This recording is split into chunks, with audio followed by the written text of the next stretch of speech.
really nice just to introduce the webinar today and who we've got in the room with us. So my name is Naomi. I am head of revenue and growth at the People Experience Hub. I am your host today. Hi Zoe, nice to see you. Hi Hank, calling from the Netherlands. Nice. Um, and I'll be your host today. So I will be inviting our panel at various points throughout the webinar. Feel free to join in the chat. We can make this as interactive as you like, or you can feel free to just stick us to one side and listen to us for the hour. Um, I'm joined by Nick, who is our CEO here at the People Experience Hub, and he will be sharing some survey data from some of our client base today. And then, of course, I am joined by the wonderful Dr. Joe Gaunt now. Congratulations. Thank you. Um, so Joe is a health psychologist and the founder of Health Labs HQ. We'll share the link to Health Labs so you can go and check those out. But Health Labs is a research-led health education, diagnostics, and performance company. So Dr. Joe. I can't get used to calling you Dr. Joe. How exciting. Um, so Health Labs is all around helping organizations create strategies rooted in the science behind human performance. And we've got Sam. You are Sam, aren't you? Not Yes, Samantha. Sam. Samantha's Sam. being naughty, I think. I won't full name you. Um, and Sam is a performance and recovery specialist. And Sam's going to be sharing some amazing stuff around sleep with us today, which is definitely an area that I struggle with. I think a lot of people do. So I'm looking forward to that. So I can see that everybody's joined now. Thank you for everyone in the chat saying hello. It's really nice to see some familiar faces in the chat. So thank you so much for that. So the whole reason that we're here today is all around stress, supporting stress in the workplace, and giving you guys some practical tools. If you're an employee, whether you're a manager, whether you're a leader, hopefully you'll be able to take away something from today's session that you can go and put into practice. Um, Stress and well-being are always positioned, especially in the survey world, for me and Nick, as outcomes of a people experience. Um, and wellness is kind of expected. Everyone's kind of expected in the workplace that well-being is a baseline expectation. Um, Sorry, I've got a very sore throat today. Um, and it's almost kind of fitting in now into that health and safety perspective. So it's now a non-negotiable. But what we've seen, especially in our survey data that Nick will take us through, is that stress-related absence, burnout, everyone's heard that thrown around quite a lot. Burnout and also loneliness is on the rise as well. So today we're hoping to move away from kind of surface solutions and just that general chat and actually focusing on what does help people cope, what helps people recover, and what can businesses do to help people perform sustainably. Just sharing some overall data with you. I was having a research into this. I find this topic, I'm quite passionate about it. But 9 in 10 adults experience high or extreme stress in the past year. And that led to 1 in 5 people needing time off work, either because of stress or related poor mental health. Absence levels are now at their highest in over 15 years. And of course, these are all kind of statistics. These are quite, I think, high statistics as well. But I'd be interested in the chat of anyone, is this anyone's experienced? Are absence levels on the rise? Um, but stress rarely shows up as someone saying, I'm stressed, or recognizing that they're stressed. It tends to show up as other things first. So things like tiredness, poor sleep, reduced focus. I know certainly when I'm a bit stressed, my attention span goes out of the window. Um, and more than half of UK employees say that this is affecting their performance at work.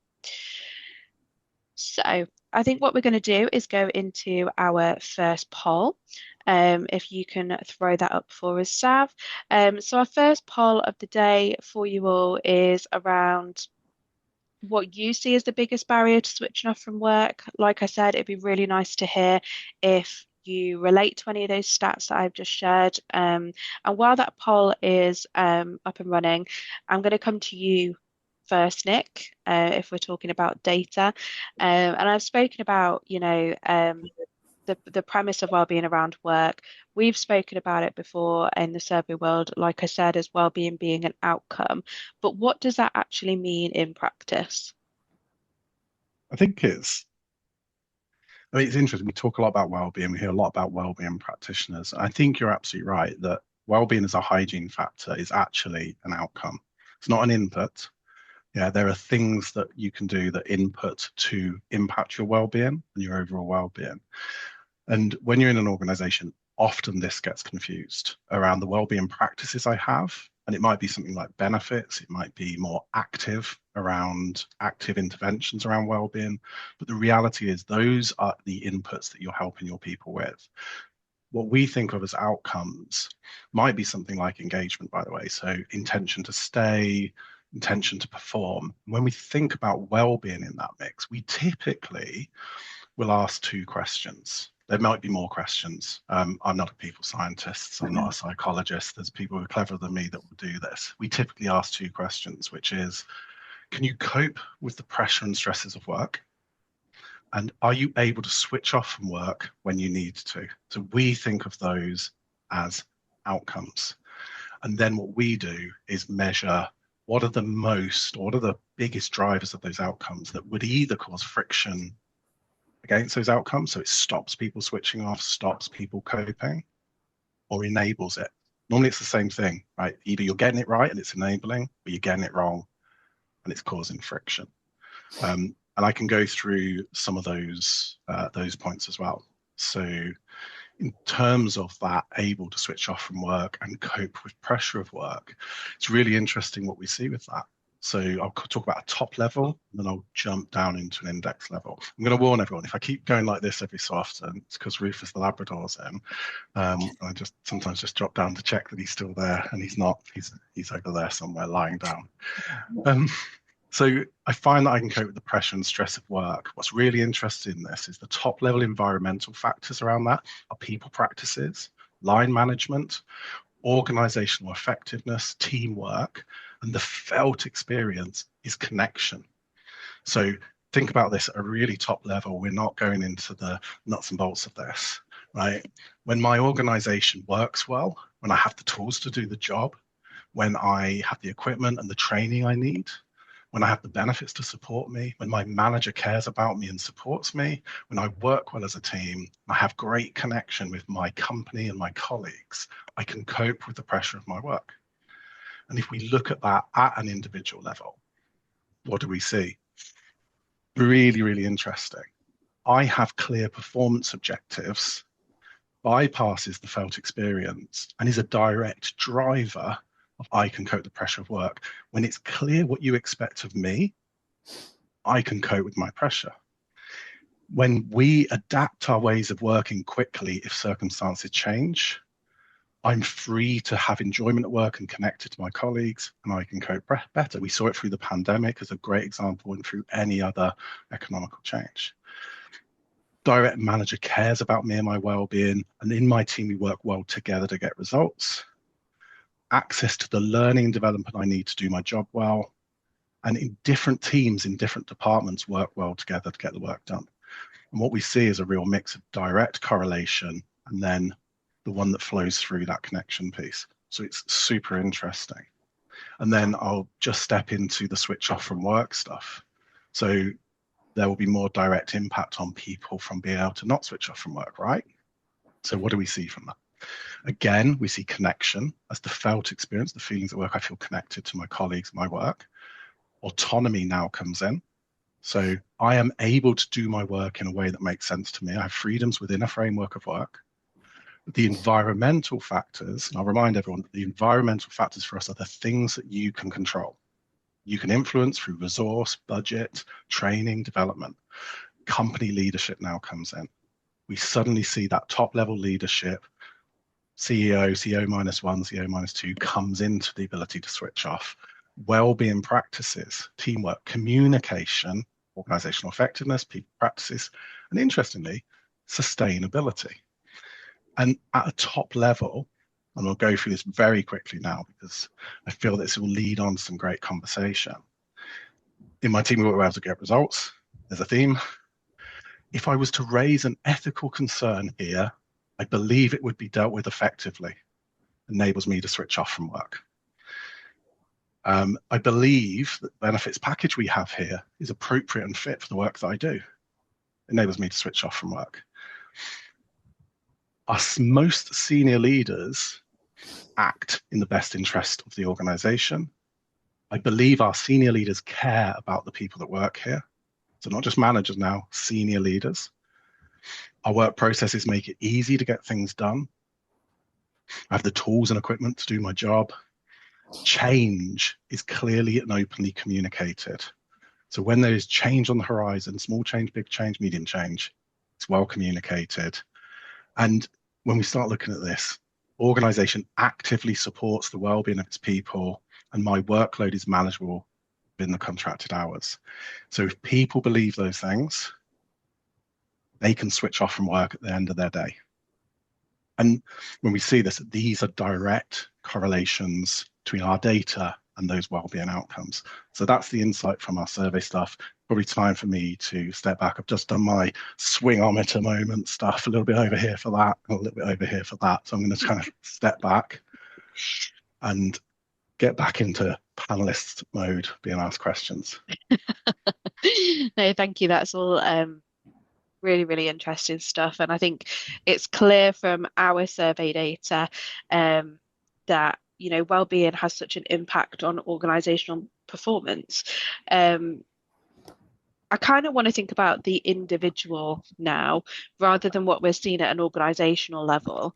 But Joe, what's actually going on for someone like psychologically, physiologically, for people that are experiencing it? How does workplace stress actually kind of show up for them on a typical day? So I think it's an interesting one. What do we mean by stressed really? We mean someone feels that their expectations are over the capacity for what they feel they can sort of handle in really basic terms. And I think that most people, if this is on a short-term basis, so if we have moments of needing to sprint and then things return to a near level of sort of normality and a regular cadence, that's different to then that sense of like always feeling like things are beyond capacity. So I think that where things start to really go wrong is when people get that sense of chronic stress, that sense of I'm always on the back foot. I always feel like, you know, I can't quite get to a position where I'm in control of my workload and I'm doing things well and within a sense of control. And I think as a result of that, then, you know, there's a high degree of physical and psychological sort of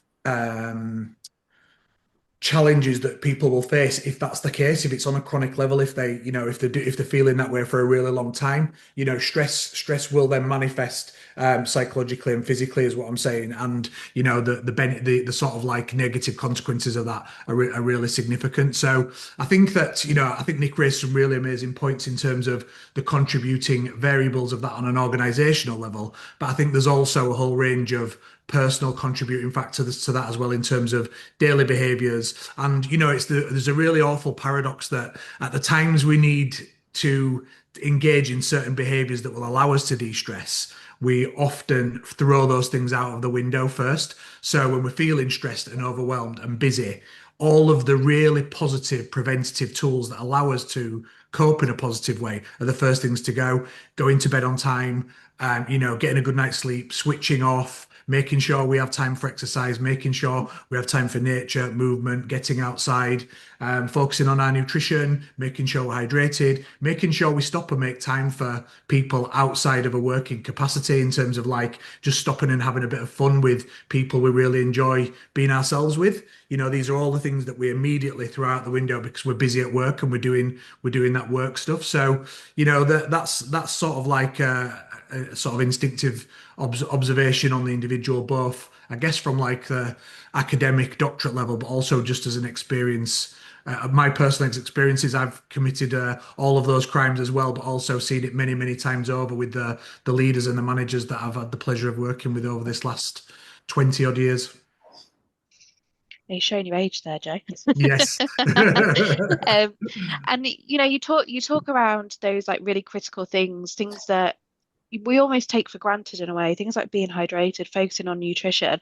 Would you say that once they start to slip, would you say that that is almost like an early warning sign that people tend to miss because they just get so caught up in what's going on? Yeah, I think that's a really good question, that, and I think that Nick, it's really great that when Nick referenced about a key question around coping, and coping is a really, really, we could just do this webinar on coping, right? We could go into so much depth on that, because what you tend to find is everything I just articulated is what you describe. It would go in the box of positive coping mechanisms. So that is to say things that will release dopamine, release serotonin, make us feel better, or even the anticipation of doing those things will make us feel better and will allow us to cope. And then when we don't engage in those things, but we're still feeling really stressed, we then lean towards negative coping mechanisms. And negative coping mechanisms generally are based around escape and a sense of changing state. So that's why people generally will drink, take drugs, or do things that will allow them to escape, that sense of reality, and sort of forget about the problems for a while. And of course, why it's described as a negative coping mechanism, because it generally will compound the issue. If you are temporarily escaping through a state change of getting drunk, you'll then feel physically and mentally worse tomorrow, which will then compound how you felt before you started trying to engage in that negative coping. So it's like a short-term fix that will compound into a worse problem for you. So, it's really important from my perspective to fly the flag of prevention and fly the flag of all of these really positive coping behaviors that you can engage in for free. That are really, really simple. They're tried and tested. They're all scientifically validated, and they're really, really simple. But like I say, they're the first thing to go out the window when we know we need them. And obviously, we touched a little bit earlier on sleep. I mean, I would say I'm quite interested in sleep, as in I do quite a lot of it. And as a working parent, it is very important to me that when I get the opportunity to sleep, I will. But that is generally one of the first things. We can see it in the survey data from the things that you've said, Joe. It comes up in your conversations. It's one of the first things to go out of the window. And Sam, you're a bit of an expert in the world of sleep. Why is that one of the first things that is almost like a warning signal that stress is building up in a person? Yeah, absolutely. And I totally agree with you, Naomi. I'm an expert at sleeping because I absolutely love sleeping. But that's because I've had many years of it being taken away from me, being a busy working parent, just like yourself. But I guess, sleep is one of the most reliable early warning signs to stress, because often, there's lots of big terms that we can describe, from somatic tension, where you physically can't get comfortable before sleeping, cognitive arousal, where you literally can't switch off because the thoughts are going around in your brain, what you've got to do today, what you've got to do tomorrow, what do you need to put in place. So there are a lot of things that can influence sleep. And stress, it's very much bidirectional with sleep quality, sleep latency, how long it takes us to fall asleep. The more stressed we are, the harder it is to fall asleep, and therefore have this really good quality consolidated sleep. And that's because when we're stressed, we release this wonderful hormone called cortisol. And lots of people think about cortisol as the stress hormone, but actually in its most natural form, it's our awakening hormone. It's what's going to give us the energy to wake us up, to stimulate us, to bring the energy throughout the day. But actually, when it's overused, it's almost like an overused strength becomes a weakness. And cortisol will absolutely do the opposing mechanism to what we need for the perfect conditions to sleep. So this then makes the nighttime sleep fragmented. It makes it poor quality. We start to have these kind of early morning awakenings around 3-4 a.m. in the morning. And then the following day, because we've slept poorly, we have an increased release of cortisol again. So it becomes a vicious cycle. So this kind of stress response that we naturally have within our body causes us to not sleep very well. But then because we haven't slept very well, we release cortisol, which again has this impact on stress. So our tolerance for stress becomes a lot less. And we become closer to this, what we call vulnerability border of insomnia, where we're not sleeping well for a long period of time. And I guess when you're releasing that much cortisol, it becomes that vicious cycle. It then goes into what Joe said. When you've got that kind of decreased tolerance, it's then harder to put into practice things like eating well, staying hydrated, because you're just trying to function and get through the day as a human. Um, we've got someone in the chat actually who said that they are an insomniac, and they try to harness it as a superpower and use the time awake to do extra things, but it only works for so long. I've definitely been in that camp before. You go, oh, I've got some extra time in the day, might as well use it. And we've spoken around these coping mechanisms, kind of what happens when you're in this vicious circle. It's harder to implement those coping mechanisms. But when organizations focus on things, we always hear resilience banded around quite a lot in the workplace. But when organizations focus on coping, what do you think that they get wrong?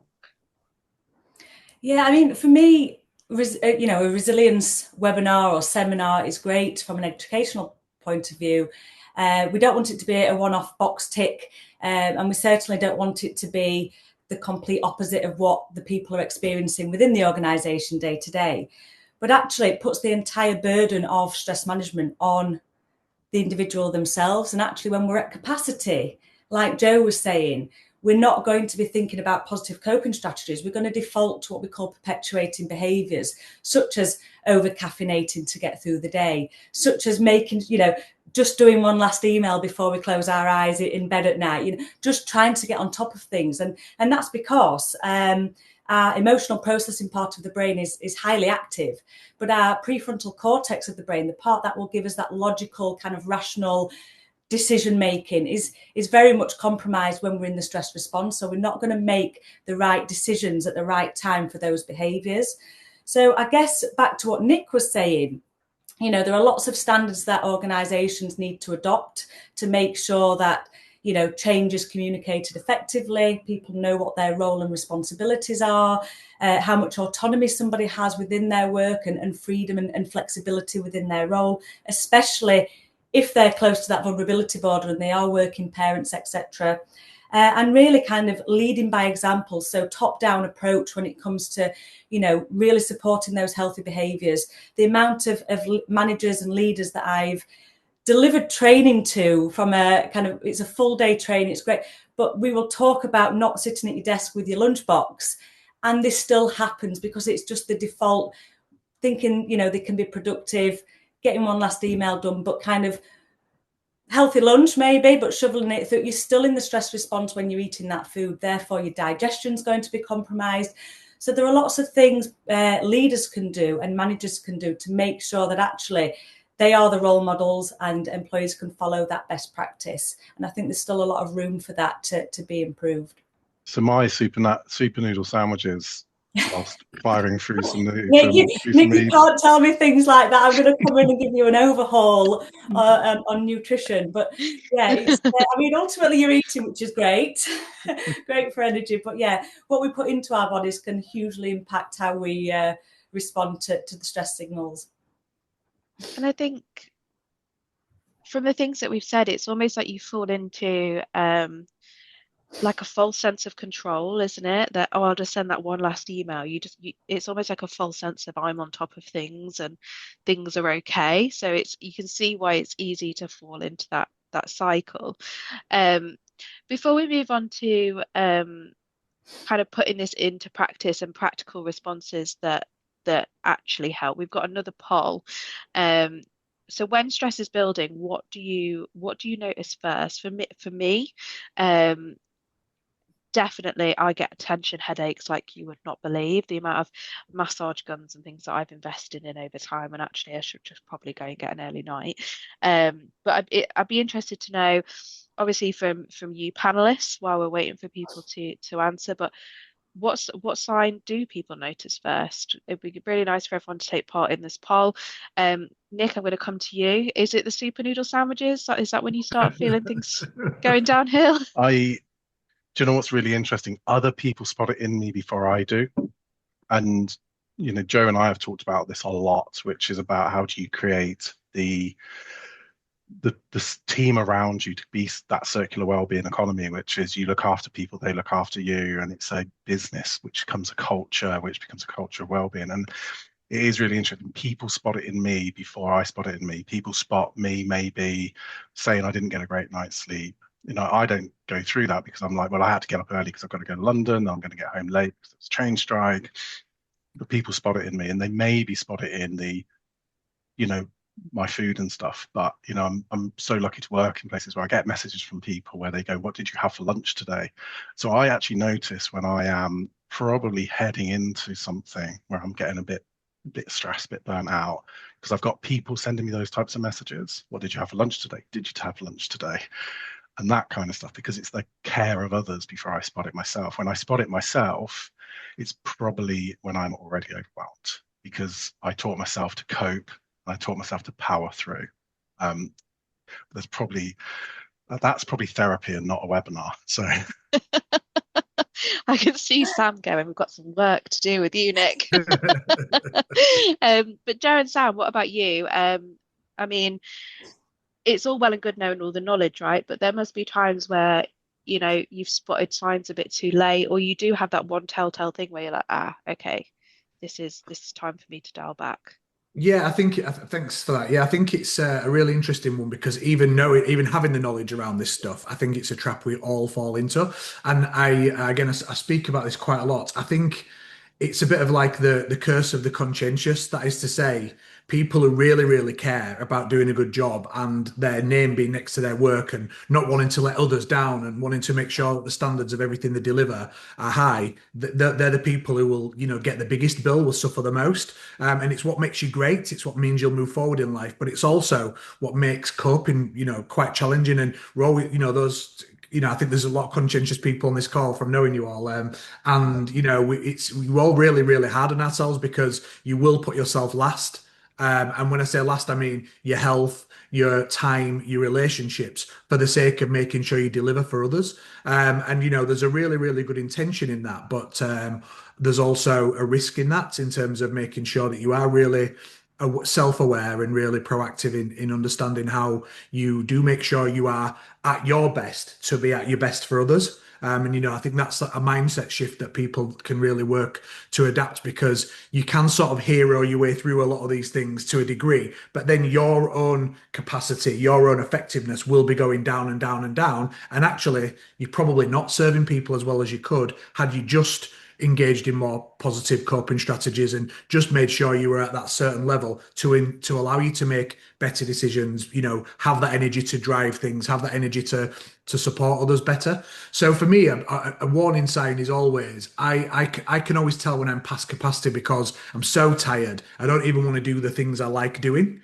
I'm naturally a very high energy person, very active parent, and I'm very busy all the time. And when, for me, I know that if something comes up where it'd be like, going to one of the kids' activities, the football matches or the jiu-jitsu or whatever it is that we're doing. And I'm like, do you know what? I'm so tired. I don't want to do it. I'm like, oh, well, that's not me, because I love going and spending time with the children and doing stuff like that. So that to me is my first red flag of, actually, I just need to stop a minute here and gather myself, because I'm obviously past myself. So that's a really important check-in for me whenever I feel that way.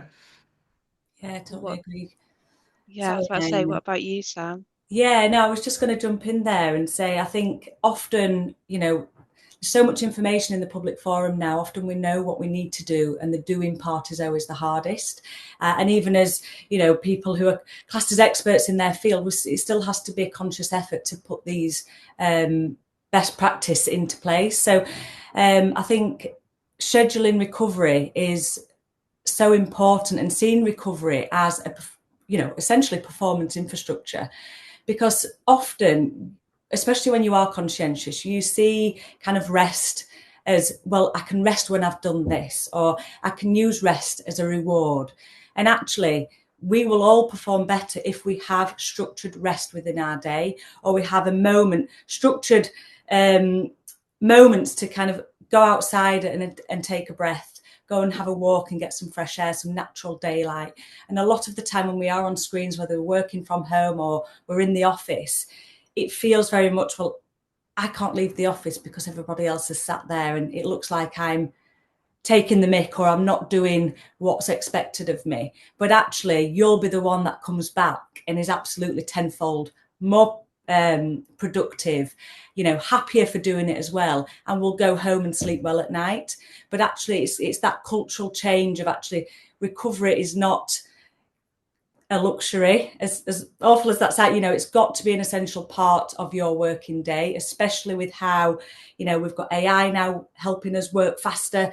With the current economic climate, there has been redundancies. So often we're doing lots of job roles within our role and wearing lots of different hats. So in order to do that, we have to have some capacity to be able to take on that little bit of extra work, because pressure actually is good for us. It's really good for confidence. It's really good for growth. It's really good for taking out of our comfort zone. But if we don't give ourselves the capacity to do that, then we'll sit, quite small. That resilience muscle that we talk about is going to stay small. So it's being able to give ourselves, validate our feelings and understand, with that time, some self-awareness. I understand, right, okay, this is becoming a bit too much, but I've got my scheduled recovery at lunchtime, so I can go out and make sure I get that fresh air, and then being able to go again. But it's when we don't have that structured rest, throughout the day, and it could be just 5 minutes. It doesn't have to be half an hour blocks, but to be able to do that, you can then go again and do more. Yeah, definitely. Nick, you had your hand up. Yeah, sorry, and I don't want to divert the webinar at all because I know we've got some stuff to get to, but something's just hit me, right? And it was that talking about the curse of the conscientious, the curse of the people who care. So, I haven't got the data to hand, but I do know the data off the top of my head, just not the specific numbers. We have seen within our surveys that if you are in a caring profession, the impact of the environment and the impact on your well-being is one that you take on yourself. So whether that is a teacher, so we see it a lot in teachers, and we know that teacher burnout is a massive issue, and teacher well-being is the number one reason for leaving the profession. We see it across care, whether that is in institutions like the NHS or in that type of care, but also in care homes and also in caring environments. And we see it in HR.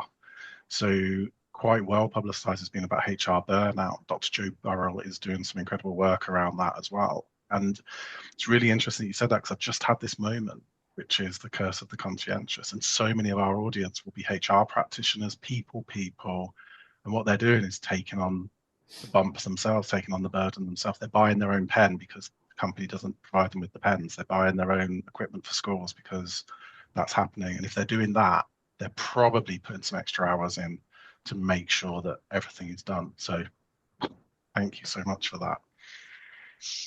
Yeah, thanks, Nick. And I was thinking with Sam when you were talking about building in that rest. I find rest physically and mentally uncomfortable. It really kind of like resonated with me when you said, "Oh, well, I'll sit down and rest when I've done X," or you feel like you should always be on the go, or I'll just go and do that little bit of washing up because it's not work. I'm taking a break from work, but I'll just go and do that bit of washing up, or I'll just go and do X, Y, or Z. And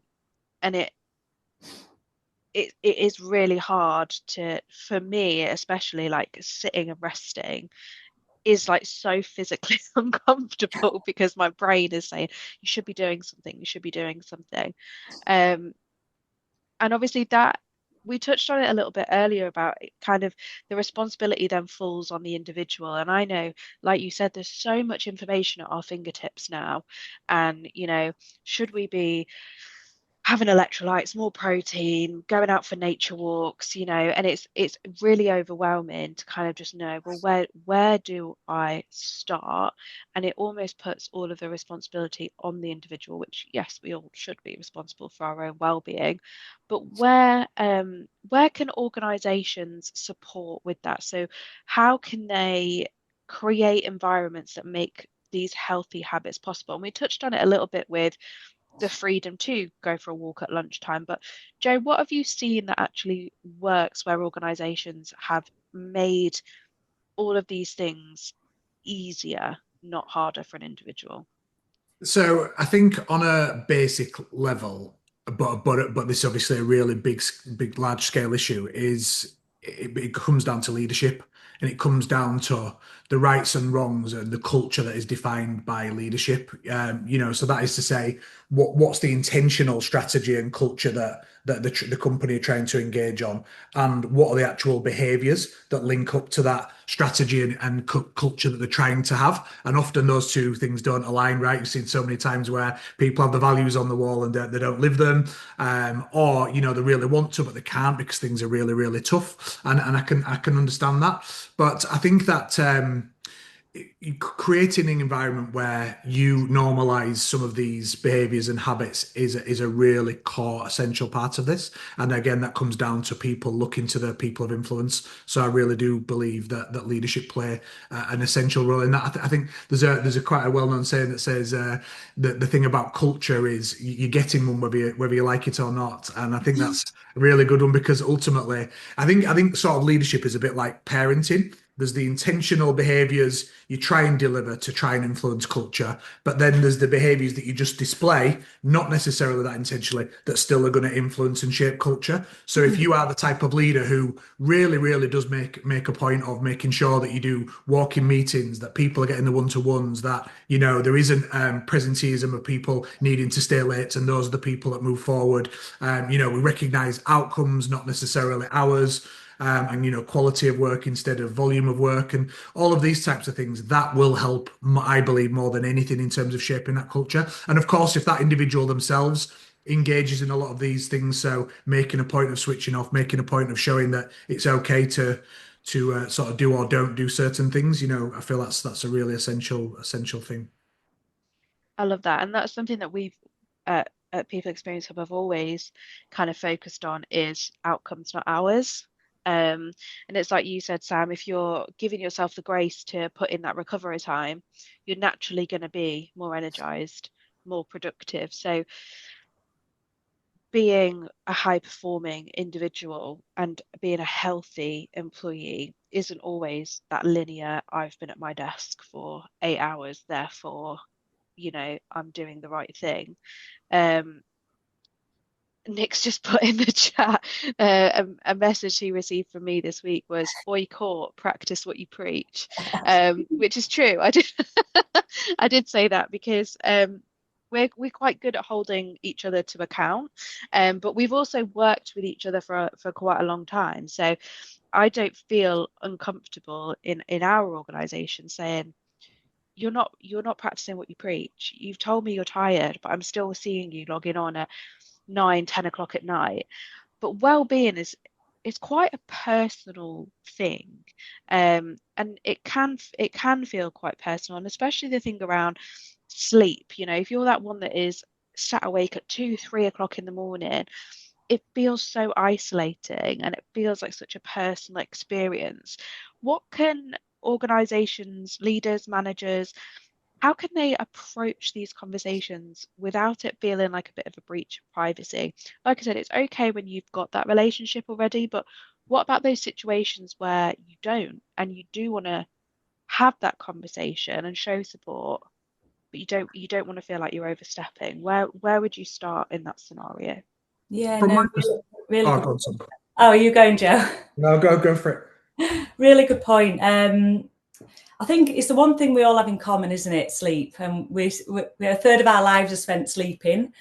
We often thought it was a passive state, but it's very much a highly active time, and it's going to show up whether you sleep well at night. It's going to show up in your performance during the day. I think echoing what Joe said about making sure you're having those regular one-to-ones and team meetings, and being just authentically checking in with that individual. We don't really need to know what your sleep hygiene looks like or what colour your bedroom curtains are.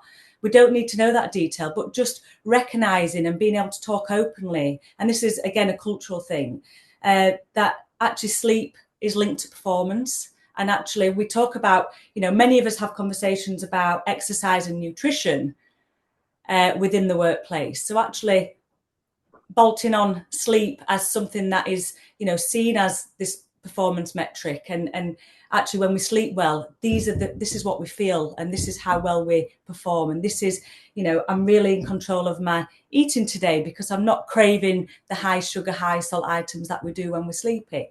So I think, being able to have these open conversations, again, managers and leaders leading by example, and making sure we have these boundaries around working hours. So, if your manager is sending a late night email, anything from 8, 9, 10 o'clock at night when you're supposedly winding down before bed, then that's not really practicing what you preach. And I think, I think it's the French law was famously the right to disconnect, being able to say, well, actually, I'm out of work now. That can wait until the morning. If you really feel the need to send that email to get it off your list, don't put it on somebody else's. Maybe you schedule send instead, and then it will be ready for them in the morning when they wake up and they're in work mode.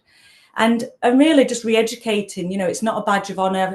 I spent many years in London working, and it was an absolute badge of honour to roll up to work with 4 hours sleep and be able to perform well, and then go out and socialise with everybody, and then go home, drop to sleep, and then back again.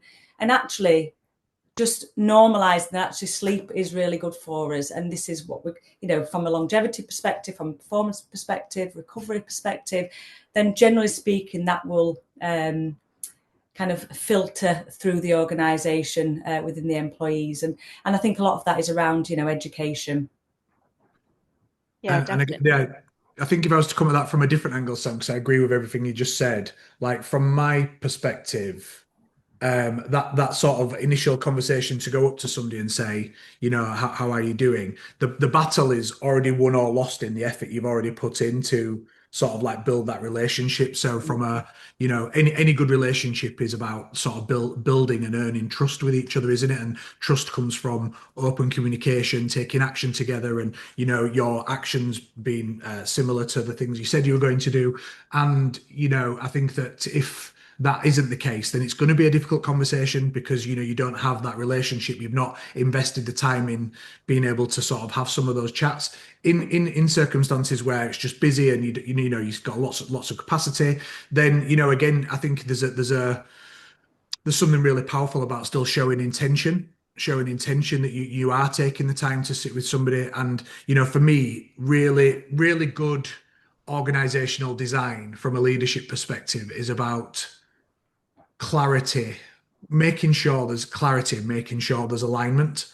And if people have got clarity and alignment, then they're in the space then where they've got autonomy to say, based on how clear things are, I know how aligned I feel to you and this organization. Therefore, I'm going to go ahead and do my work and do my show up at my best. Or actually, now I'm clear on what my expectations are, what my alignment is, I'm going to back out because I know this isn't for me, or I'm going to go ask for help and speak to somebody about that. So, that alignment and that clarity is something that comes up for me all the time. You may not know me, but I do a lot of work now with CEOs and founders, and a lot of the time they'll speak to me about individuals and they're like, oh, I've made this hire and so, I thought I've gone and paid a lot of money and I've got this big player to go and do this thing for me, and they're kind of not working out. And the first thing I sort of try and understand with them is like, what effort have you made, and how clear have you really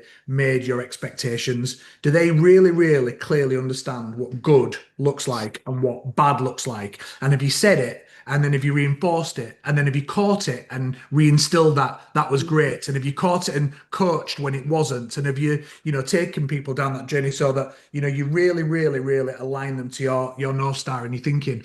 And 9 times out of 10, as is the curse of a founder, it's, oh yeah, no, I probably could have spent more time doing that. And I think that is the thing about leadership. It's taking, just like your health, a proactive and preventative approach. And for me, that comes down to personal time. The most valuable thing in the world to me is time, and making sure that you make time for somebody to sit down. And like I say, if you've already done the hard work of establishing that relationship and making somebody feel comfortable, when that moment of perceived poor well-being or risk comes up, you've already done the groundwork, and people are going to expect that if you ask that, they know you've got good intentions, they know that you mean well, and therefore obviously they'll be more likely to receive it well, and you'll be more effective as a leader. Yeah, Joe, definitely. seriously, I mean, let's just package that up, right? Package that up, ship it out to every organization. Like that's the mic drop moment, right? Where we are this, if you do this as an organization, if you structure like this, if you do nothing else, yeah, water and food and toilets and car parks, yeah, get all that right as well. But if you do this, the reality is you're going to create wellness within your organization. Absolutely. And it's something like I reflect on, as a CEO, and even just hearing that, I'm reflecting on what are we doing and are we doing it well enough and could we be better at it? Conversations I've had around clarity and that autonomy and stuff. When I first ever became a manager, someone said, your job is to employ great people and then get out of their way. Right. And I think the bit on that is your job is to employ great people, have clarity of objectives and performance and standards. It's Rufus. Care for them and get out of their way so they can do what they do best. Right. And I think the whole concept of that is great. And the one thing I'm going to add into this is I hear this so much about company culture. Right. Well, companies don't work like that. Right. Companies have macro cultures and micro cultures. Yes. Right. I also hear companies talk about we want every leader to be an entrepreneur. We want every manager to be an entrepreneur. We want entrepreneurial spirit to live within our organization. And that requires a manager to have ownership. And that manager's ownership is about autonomy, clarity, and care. So you give your manager that, create a micro team, and I think about myself when I first became manager at Tesco, my focus of care was for my team and then everyone else. And it's like all of this is speaking to me. Sorry, I feel like I've just gone, great webinar. Let me just throw some stuff in here. But this is such good stuff. No, I completely agree. And the clarity stuff really resonates with me because it is about giving someone that clarity and that autonomy about what choices they have the freedom to make. People don't always know that they can go and take a walking lunch, that they can do walking meetings, that they are being measured on the outcome, not the hours. And actually having that conversation and giving them that clarity. Nick always likes to talk about freedom and a framework, which is the workplace is overall a framework, a mechanism, right? They all roughly work the same. But being able to clarify to somebody the freedom they have within that framework, the choices that they can make, then gives them that autonomy. And I think it's probably one of the most powerful things Nick has ever done with me as a manager. He sat me down and gone, you don't have to ask me for permission to do these things. You can take a longer lunch if you feel like you need it. You can set yourself to, I mean, I'm famous in our organization for setting a team status when I am like having my lunch, or I'm like, don't expect me to reply straight away because I'm eating and I'm trying to be away from my desk. And it's that leading by example thing. And Nick, I'm sure you won't mind talking about just a kind of practical example of what we do in our organization. We recently introduced Wellbeing Wednesdays, so do you want to talk a little bit about that as like a practical thing that we've introduced? Yeah, what we were trying to do there was create open conversations and without an agenda, so without a company-led agenda. So my job isn't to run it. My job is to be a participant. It's a group of people. It's not everybody, and anyone can come along. And sometimes we just sat and talked about the power of reading a good book, the power of being able to switch out of the world and read something. What are you reading right now? What did you find about that? Okay, that's great stuff. What's happening next week? Has anyone got anything that they're worried about? And being able to actively talk then and but share stories. And even like people who joined the organization for a month have jumped into those and started sharing stories about how they done that stuff. And for me, one of the reasons about putting that in was also about what I recognize is giving permission isn't the same as ensuring that people understand that and enabling it and all the rest of it. So I say to people, you can choose where you work and you can choose when you work, and I will always be concerned about the outcomes. I still get people say to me, is it okay if I finish at 4 o'clock? Is it okay if I take a half day? Is it okay? I'm going to nip out lunchtime to go to the dentist. Is it okay? Is it okay? Because we teach in society people to ask permission that they can go to the toilet. Is it okay if I go to the loo from school age? And at the most basic stuff, what we don't teach people is autonomy and ownership, and to say you are in control of all of this stuff. So one of the reasons for doing it as well is to try and keep reiterating that message where somebody says, oh, I feel the guilt of finishing at 3 o'clock when everyone else is working till 4 or 5, maybe later. And then we talk about it. So a lot of it is about going, I'm hugely interested in the culture we're creating. I have recognized that just saying be where you want to be sometimes is alien to so many people that you have to coach and keep coaching. And it's not say it once, it's you have to say it a million times. And the thing I'm not very good at is then practicing what I preach and saying, I'll be switching out today, I'm having a long lunch today. So there's a lesson, there's definitely a lesson here. I'll always hold you to account on that, don't I? Oh, lovely Zoe. So she said, we introduced Brew and Renew. I love that. Brew and Renew. Colleagues can dial in for a no agenda, non-work related conversation. It's really helped colleagues in a remote business. They meet new people, reset, and feel more energized. I love a name like that. Brew and Renew. I might steal that at some point, Zoe, but a cuppa and a chat solves so many problems. I know, yeah. How British is that as well? Say, as long as it's Yorkshire tea, then that's brilliant, Zoe. Absolutely love that. And I've heard lots of kind of forums versions, called versions, but I've not heard Brew and Renew. So I love that. Someone else has said we have the staff room in our women's network, and actually, thank you for that, Samara. That is that has just kind of sparked something in my brain that we probably haven't talked about. We probably got a little bit of time to talk about it. We've got a poll up at the moment, which is where do you think organizations can make the biggest difference when it comes to stress? But one of the things that we haven't spoken about is things like internal networks and groups. Obviously, we've got Wellbeing Wednesday, which is open to everybody. But Joe and Sam, have you ever seen like a really good example of something like that where it has made a difference, or you have remembered an organization have done something and you're like, actually, yeah, that's a really great example of well-being in the workplace?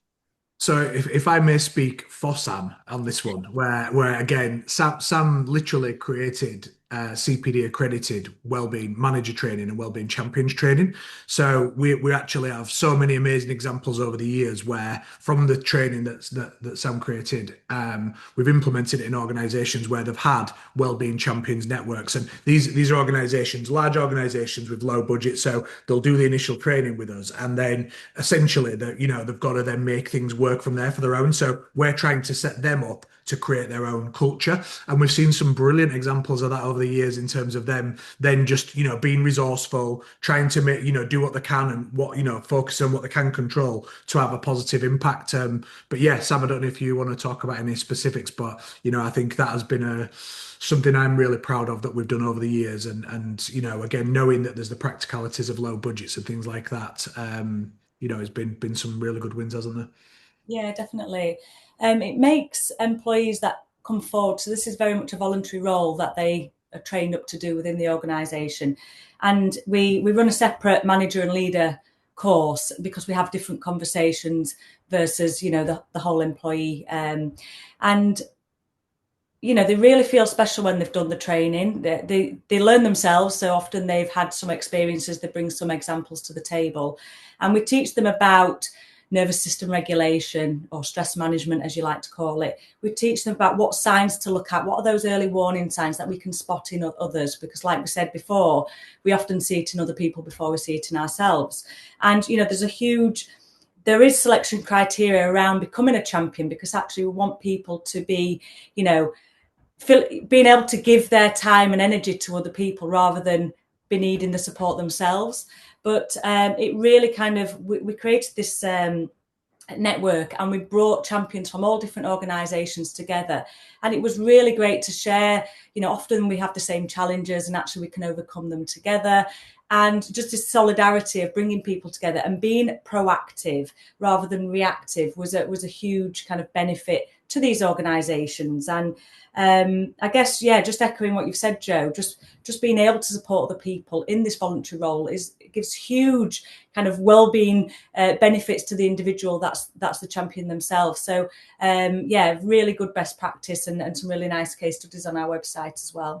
I think it's great. Like everybody, if anybody who's worked in an organization, we all know that person, and you can I think of it many, many times over the years now. That person who's just naturally a positive influence on culture. They're that energetic person, they're that positive person, that person you look forward to seeing when you come into work, and they're always going to be having a bit of a laugh or a joke. They're just emanate that positivity around things that are going on in terms of the culture. And again, that person is often a great champion because again, you've given them now a little bit of training and support and guidance, and you can direct some of that attention, and then they're going to help bring that culture stuff to life. Because we can talk about some of this stuff being important, but implementing it is often difficult. So when you can find those people who are natural influencers, it makes such a big difference. And it means they're empowered, but also you're putting that natural energy to good effect, really. Yeah, definitely. I think the emphasis, again, just what Nick was saying, is about teaching people to listen. We're not always trying to solve everybody's problems, but actually helping, to be there for someone in an authentic way where we can validate those feelings. And actually, sometimes it's best not to do anything in that moment, just to sit with that feeling and do nothing, especially when we get to overwhelm. If you could just have 15 minutes where you actually do nothing rather than adding on extra tasks, such as going for a walk, such as that can compound the problem and it can make it worse. So just teaching those basic principles really helps move an organisation forward in that respect. Definitely. And I always love that phrase, proactive, not reactive. We have a few minutes left and I could talk about this all day. I'm sure we could all sit here all afternoon. But we'll just do one very last question, quick fire. We'll start with you, Joe, because you're over on the left on my screen. So we'll go Joe, Sam, then Nick. Key takeaway from today. If you want someone to take away one thing from today's session, what would it be? I think for them as an individual, be mindful and plan into your week these positive coping strategies. And I can promise you, once you just be brave enough to say, like, right, I am going to carve that time out to do the walk, or I'm going to make sure that when we've looked at screens, we do a walking meeting, or I am going to make sure I get to bed on time. You just carve out the time to mindfully plan these things ahead, like you would anything that's really important to you in your life. It's amazing how quickly that becomes your life. Like, I can assure you, like, you won't get everything right instantly overnight, and there'll be some test and learn, but there's so much you can do that's free that will help you cope better if you can just make that step to be focusing on prevention. And then I think for anybody who's in leadership or influencing culture, I just think that it goes back to that alignment and clarity, and asking yourself first of all, have we created alignment and clarity for people so that they feel they've got autonomy and they can be there, be at the best. So yeah, I'd say those things really. Lovely. Sam? It's got to be around sleep and recovery, hasn't it? Sleep is the ultimate catch-all, Sam. So fair play. My one point is a webinar in itself, I guess. But don't normalise exhaustion and create this badge of honour for being exhausted. Really protect your sleep. Your wind down routine is so imperative to having, this shorter sleep latency where we can fall asleep at least within 15 to 20 minutes and have this consolidated sleep, because trust me, you can conquer anything on a good night's sleep. So the next day is always going to feel better than the day before. So true. Nick? I'm going to try and shrink it right down because I have so much. Listen to your people, learn to listen to your people, think about the impact your organization has on society, because I used to work for Henk, who joined our call. One of the best bosses I've ever worked for. And one of the things I really realized that how people in the Netherlands talk about their health and well-being more openly is freeing. And actually, if you can do that in an organization, you maybe will change our British, English, Welsh, Scottish societal norms, which is to not talk about those things. And I probably would just lean into Samara a bit. I know we didn't talk about it on the webinar so much, which is if you're listening to your people and you're acting, you've got to personalize that. You've got to think about the gender they identify as. You've got to think about the specifics that they are going through. And it isn't about, focusing on one big thing. We put fruit in for everybody. It's about saying well-being is individual, it is clustered, it is demographic driven. We know our people better than anyone. We will put in the mechanisms for them so that they don't have to have a tax because of their ability, disability, their gender, and what's going on in their lives. It should be normalized, and that's the power of an organization. Thanks so much. Sav has done a great job of putting all the links in the chat. Like I said, we could chat about this for the rest of the day if we wanted to, but you can find the links in the chat for health labs for both Joe and Sam, and obviously us at the People Experience Hub. They're a friendly bunch, so if you want to follow up with anyone about any of the things that we've covered today, please do. Thank you to everybody that's got involved in the chat. There was much more than I could keep up with, and thank you to our lovely panelists. Yeah, no, it's been an absolute pleasure. Great to listen and learn as always. So yeah, thanks for having us. Thank you. Thanks, guys.